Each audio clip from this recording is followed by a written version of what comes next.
Bonjour à toutes et à tous et bienvenue dans cette nouvelle vidéo. Dans cette nouvelle vidéo, je vais vous indiquer quel est le budget nécessaire pour lancer son blog à succès. Alors un blog à succès, qu'est-ce que c'est? Eh bien, c'est tout simplement un blog sur lequel vous allez publier des articles concernant divers sujets. Donc ça peut être du lifestyle, de la mode, de la cuisine, du voyage, et dans lequel vous allez attirer des personnes. Donc là, je ne vais pas vous montrer comment un blog à succès marche, puisque cette vidéo traite avant tout de la thématique du budget. Donc je vais vous lister, à mon sens, les 6 postes de dépenses à prendre en compte avant de lancer votre blog. Il y a tout d'abord le nom de domaine. Alors qu'est-ce que c'est que le nom de domaine? C'est tout simplement l'adresse de votre site internet qui va être tapé par vos visiteurs pour accéder à votre site. Par exemple, monblog.fr. Un nom de domaine coûte en moyenne 10 € par an. Ce montant varie en fonction de l'endroit où vous allez l'acheter et en fonction de son extension .fr, .com, .net, etc. Mais le prix moyen pour un .fr et un .com est de 10 € par an. Donc il existe plusieurs endroits où vous pouvez l'acheter, donc par exemple au One and One, OVH, etc. Ensuite, le deuxième poste de dépense, c'est l'hébergement, c'est-à-dire là où vont être stockés vos fichiers de votre blog. Sans hébergement, en fait, il n'y a pas de site internet, les personnes ne pourront pas accéder à votre site, vous ne pourrez tout simplement pas stocker vos fichiers. Donc en moyenne, il faut compter 60 € par an, mais là encore une fois, ça dépend de l'hébergeur que vous allez choisir. J'avais fait une vidéo qui concerne justement les hébergeurs, mais c'est justement ce que l'on voit. En moyenne, il faut compter 60 € par an pour un hébergement correct. Et il faut savoir que le nom de domaine est compris la première année, mais par contre, à partir de la deuxième année, vous le payez. Donc c'est-à-dire que là, le nom de domaine, j'ai mis 10 € par an, mais pour la première année, vous n'aurez pas besoin de dépenser cette somme. En troisième, il y a la rédaction d'articles, c'est-à-dire ce qui va composer votre blog. Les blogs sont composés d'articles, donc soit vous les rédigez vous-même, dans ce cas ça vous coûte 0 €, sinon il vous faut compter en moyenne 15 € pour des articles de 1000 mots.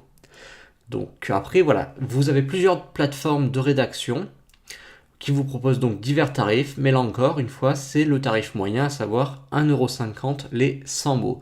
Mais franchement, si vous lancez un blog, faites la rédaction vous-même, parce que vous aurez une plume personnelle, et c'est pour ça que les personnes viendront sur votre blog, vraiment pour votre personne, et ça c'est très important.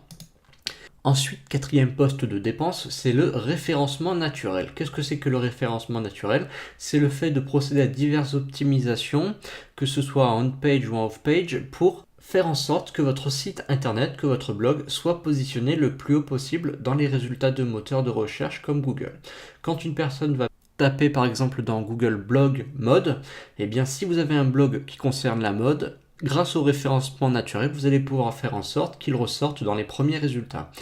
Évidemment, en fonction de votre thématique, il y aura plus ou moins de concurrence et ça coûtera plus ou moins cher si vous faites appel à un prestataire. Mais si vous le faites vous-même, ça vous coûtera uniquement du temps. Ensuite, cinquième poste de dépense, c'est les réseaux sociaux. Donc les réseaux sociaux, que ce soit Instagram, Facebook, etc. Quand on lance un blog à succès, c'est très important d'être dessus. Puisqu'encore une fois, un blog à succès repose avant tout sur la personne qui le tient, et c'est très important d'avoir une présence sociale. Et en plus de ça, ça donne des signaux sociaux à votre blog qui font du bien à votre référencement naturel.